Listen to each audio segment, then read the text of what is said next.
Hey everybody, this is Josie with Cedar Creek Homestead. Hope everybody's having had a good day today, and I thought we'd just share our time together. And tonight, let's talk about boiling pots and how they can get us into trouble. Well, when I was a kid, we'd put something on the fire, a little pot of water or sauce or whatever it was we were making, maybe water for macaroni and cheese or oatmeal, and we would stand there and just stare at that pot waiting for those little bubbles. And if you ever watched a pot boil, you know the little teeny tiny bubbles start off, and then they start getting bigger, and then they get a little bit bigger, and they start filling the whole bottom of the pan, and then they start going up the sides, and before long you've got your pot boiling. But in our impatience, sometimes we don't want to wait for that, and so we turn up the fire. And I did that just the other day. Was in a hurry to get going. I had a lot to do. I had my chores to do. I had errands to run. I just had a certain amount of time in the day, just like everybody does. We have just a certain amount of time. And so I was scrambling around trying to get everything. I had my coffee done. I had my toast made. And I was waiting on that pot of, I was making malto meal. And I was waiting for it to get done. And I made a mistake. I lost my patience. And so what I did was I put that pot on that little bitty pot on the biggest burner I had, knowing full well what could happen. And not only did I put it on the biggest burner, I turned up the fire higher than what was required. And it came to a rolling boil, and I poured my malto meal in there in anticipation of having a good breakfast before it got started. And I didn't turn my fire down. I didn't move my pot, and I knew better. But I was in a hurry. And so I left it on there and stirred it. And you know what? When it's like that, those of you that have made the same mistake I have, you're probably saying, uh-oh. Well, uh-oh is right. I couldn't stir it down fast enough, and it rolled over the sides of the pot, down onto the stove. I had a mess. And then, as I was had intended to get my breakfast out of the way so I could get started, now I had to take more time to get the grates moved off the stove and get that messy old malto meal cleaned up, because you can't leave malto meal and let it set up, or you're going to have an even bigger mess, because you're going to have to try to scrub it off. It will set up like concrete sometimes. And it's a mess to try to get it off your pot, and because you have it, down over the sides of your pot, and that's a mess, and the stove is a mess. And I caused myself extra work because of my impatience. Well, we can do that sometimes in this life if we think of our lives as the contents of a pot. We're in this pot, and the fire of life is applied to us. And we know that we go through life with fire applied to us all the time. And if we're not careful, we'll overreact. And that's what that's what an overboil is. When you've boiled over a pot, it's an overreaction. That bubbles inside that pan is overreacted, and the contents of the pot is reacted, and they bubble out of there, and you've got a mess. And that happens in our lives sometimes. When we overreact to the circumstances that surround us, we can get ourselves in a mess. We can make ill-timed decisions. We make mistakes. We do things that normally we wouldn't do because of an overreaction. Sometimes things in life require swift action, but other times we need to take time to pray about a decision. Sometimes we need to take time to let our mind really process what has happened, and we let our mouth run away with us, and we overreact, and we say things that get us in a whole lot more hot water than we were in to begin with. So we need to watch those times of overboiling, those overreactions. there's another thing we can do when the heat is applied to us in our lives, and that is to boil dry. If you've ever had a pot boil dry, you know that that causes its own set of problems. When we first moved here, we stayed with Howie's mom and dad until our place could get set up for us to live. And one day they were still working for the school system, and I was taking care of cleaning up and cooking, and I was washing a pot or a skillet that had something in it that wasn't coming out easy. And so usually what I do is I put a little bit of water in it, put it on the stove, apply a little bit of heat, and let it just kind of simmer and cook. It's not cooking, but it's releasing that from the bottom of that pan.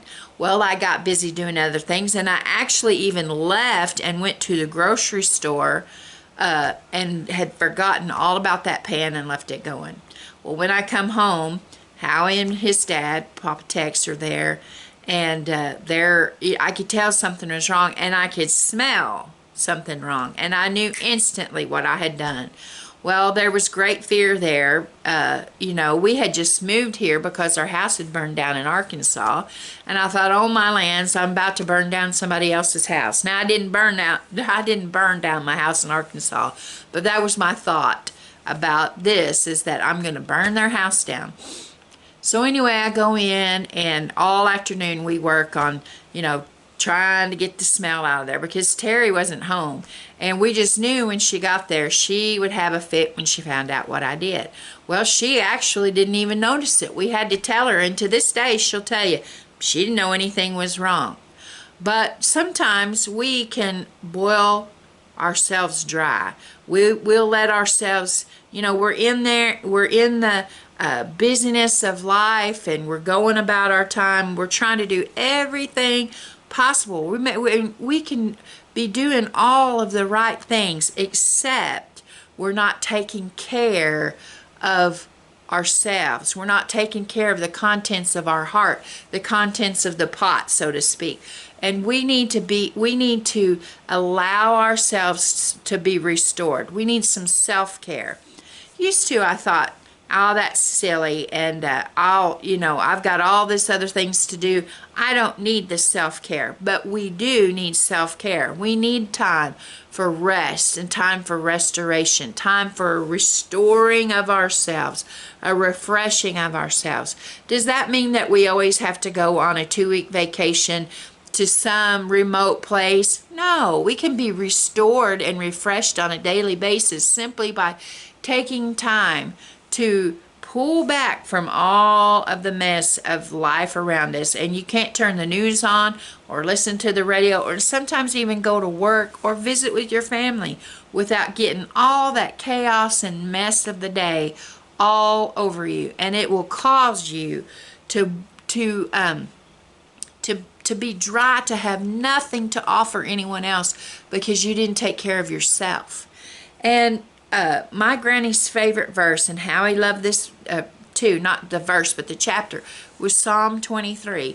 If you get a chance, go and read Psalm 23 and think about yourself and the Lord and how it explains how he, as our shepherd, treats us as little sheep, little lambs, and how he takes and tends to us so softly and so gently, and that he it says, part of it, and this is me paraphrasing it here, that he makes us to lay down in green pastures.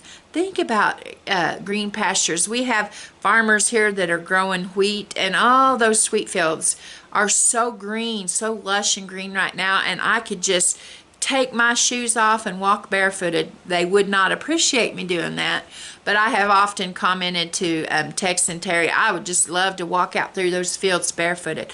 The Lord makes us to lay down in green pastures and to relax and enjoy just being quiet. There's not anything wrong with being quiet in your spirit and letting the peace of God just come all over you.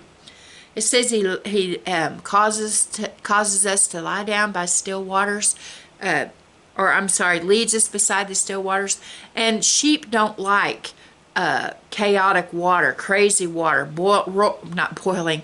No sheep would like boiling water. rolling waters, and they like the still, calm waters. And I love to go down here to the creek. You know, where I live, I have the Arkansas River over here, just not even, you know, maybe a half a mile away from me, if it's that. And that's a whole lot different the way it moves than Cedar Creek that's here goes across my farm. And down here on Cedar Creek, you can sit on the bank and you can just listen to the water bubbling over those rocks, and just enjoy being still and quiet. And we need those times. We need those times to refresh us. A dry pot, a pot that has been boiled dry, you've got to do some work on that. And if you let stuff boil dry, there's no good contents in the pot. And you don't want yourself to be that way. You want to be useful, and you want to have something to offer to your family and to those people that you cross paths with. You want to be able to offer them something. I don't necessarily mean monetary, but something from your spirit to theirs, you know, to be able to love them, to be able to offer words of wisdom and kindness and those things. And if you're just so dried out, you don't have anything. So take care of yourself. Be good to yourself. You know, take a nap. If you need a nap, take a nap. Now, if you're on the job, you know, you can't take a nap. But if you're in a place where you can take a nap, take a nap. You know, listen to some soft music. Do something to bring that peace and that comfort to you. Plant some flowers. The third situation with the pot that I wanted to talk about is a scorched pot.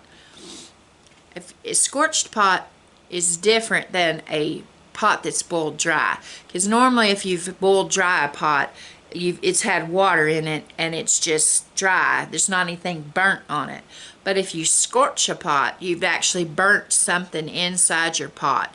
And if you've ever scorched something, you scorch milk or scorch caramel or scorch anything, scorch tomatoes, burn or scorch beans or potatoes, anything in your pot, scorching it on that bottom, that thing is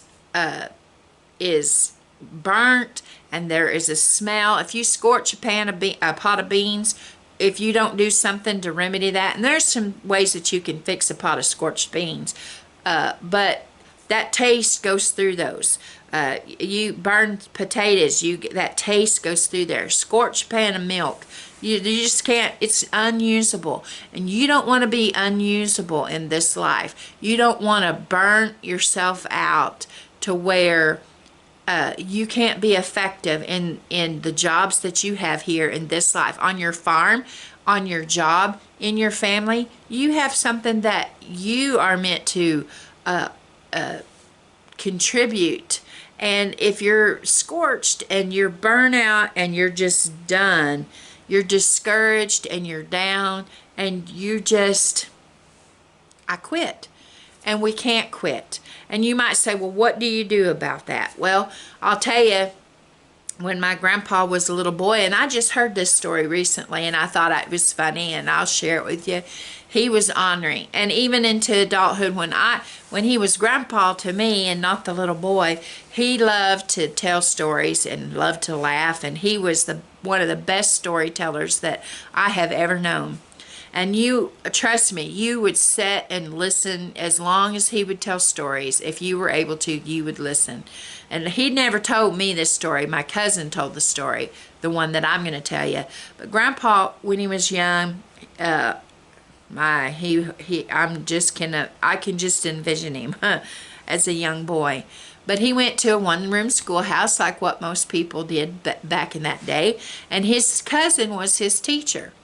Well, one day, and I don't know how he kept from getting sprayed, but he caught a skunk, and he threw that skunk up under the schoolhouse. And when his cousin, she found out about it, she made him go under the schoolhouse to get the skunk. Well, in close quarters underneath there, the skunk sprayed him. And there wasn't no denying that he had a stink all over him, just like what what something is that's scorched in a pot. And they tried and tried and tried to get this skunk smell off of him, and the skunk smell out of his clothes, and pardon me. Back in those days, my grandpa was born in 1925, so when he was going to school in the early 30s, they were going through the Depression. And in Arkansas and Oklahoma had it really bad. There wasn't a lot, and I imagine they had to, that it was really a struggle or really a loss to them, because they buried his clothes. They couldn't get the smell off of them, and they buried them.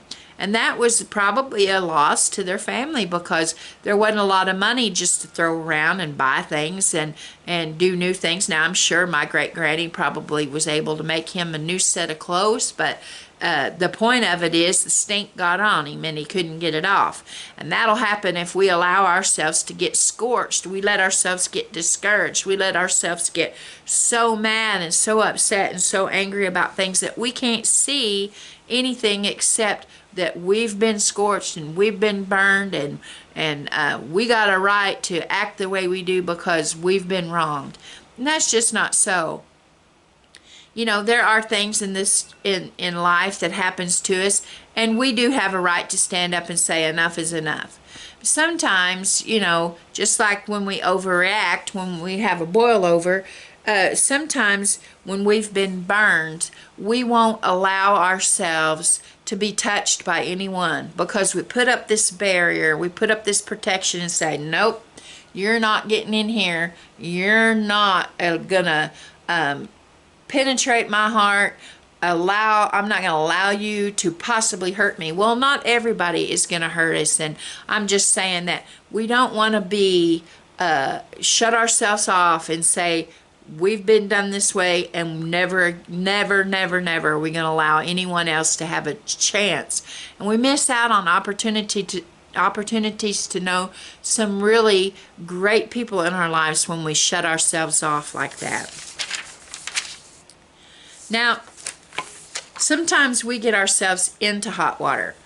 Other times, people will bring their mess around us, and it gets us involved. But sometimes we do it. We get ourselves into hot water. Sometimes we have too many irons in the fire. We're trying to handle too many things. We're trying to, get this project done, and I bet I got this project and I got to get this done. And I have found myself in this particular place lately. Howie and I have always been busy people. We've always been involved in our church. We've been involved with doing things on our farm. We've been involved in, with helping children and doing things with the going on church trips, and just we have just always been really involved with all kinds of things, and we love that life. We love being able to do those things. But since I've lost Howie, I have found that a lot of times I find that it takes two or more, and I can't do all of the things myself that Howie and I done together. And I have had to allow myself some a grace period. One of the things that I can use as an example in that is this year I did not plant tomato seeds or pepper seeds to be the bulk of what I had to go in the garden. I bought my tomatoes and I bought most of my peppers. Now, I like to play around with I've got some of the big mineral tubs around here close, and I like to play around with different seeds and things of new stuff, and I'll probably do some of that with tomatoes and peppers. But the things that we're really relying on to provide us with the bulk of our produce to put up for the winter, I bought that stuff this year, and I'm giving myself grace for that. And you guys need to do that too. Give yourself some grace. Don't put so many irons in your fire that you can't get anything done, because you don't accomplish anything if you do that. I have a problem. I had this problem when I worked out on the public job. I'm a people pleaser, and I have trouble saying no when someone said, "Can you do this for me?" And then the next person says, hey, I have this project that I need help with. And I'm saying yes to everybody because I want to please them. I'm a helper. I want to help. But you'll overwhelm yourself and you'll get too many irons in the fire. You'll get yourself into hot water because you take on so many projects that you can't get any of your projects done. And you wear yourself thin and you'll boil your pot dry if you're not careful. Sometimes we're guilty of inserting ourselves in somebody else's business. We jump in with both feet and we want to know everything that's going on. We stick our nose where it doesn't belong. We don't tend to our own knitting. And we can get into hot water with that too, because you'll find yourself caught up in somebody else's drama and you have no business in that. I know that we see people and we see things that they need help with, and you know, and it's nice, it's kind to try to help another, you know, fix a meal for them, or like my mother-in-law's been helping her friend that has her arm broke. That's a good thing. I'm talking about when you get involved in everybody else's business that you can't tend to your own business. You get yourself in hot water. And sometimes, you know, you're offering all this advice, and I have seen this before. You get involved with somebody that is having problems at home, or having issues with their husband. And I'll just use this as an example. Yes, we care about people that are involved in abusive relationships, and we want to help them get out of an abusive relationship. Or maybe it's an addiction. But I'm going to tell you, all the things that we do, and a lot of the times, we do everything that we can for that person, and until they decide that they've had enough, they'll turn back around. And I've seen it happen. They'll turn on you. Now, that doesn't mean that we don't help them. But we can't put everything of our life on hold. And this sounds cruel, and I don't mean for it to, because I know that people need help. But sometimes in our efforts to try to help that person, we are ignoring the things that we need to do in our own life. And a lot of times, until they make up their mind that enough is enough, you can't pull them out. They'll go right back into their own pot of boiling water until they make their mind up that they've had enough. Other times, have you heard the saying, go along to get along?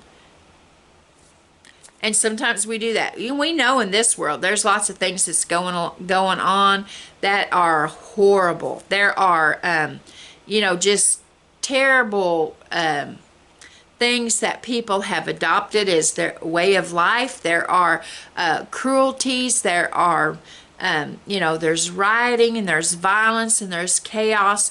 And sometimes we just go along to get along. We just go on and we don't say anything, and we just try to, you know, we're just gonna go about our way and be like those ostriches that we talked about last week. But you know what? If it's something that goes against your very belief system, then I say don't go along to get along. You know, don't jump in that pot with everybody else just because that's the easiest way out. If it's something that goes against your very beliefs and your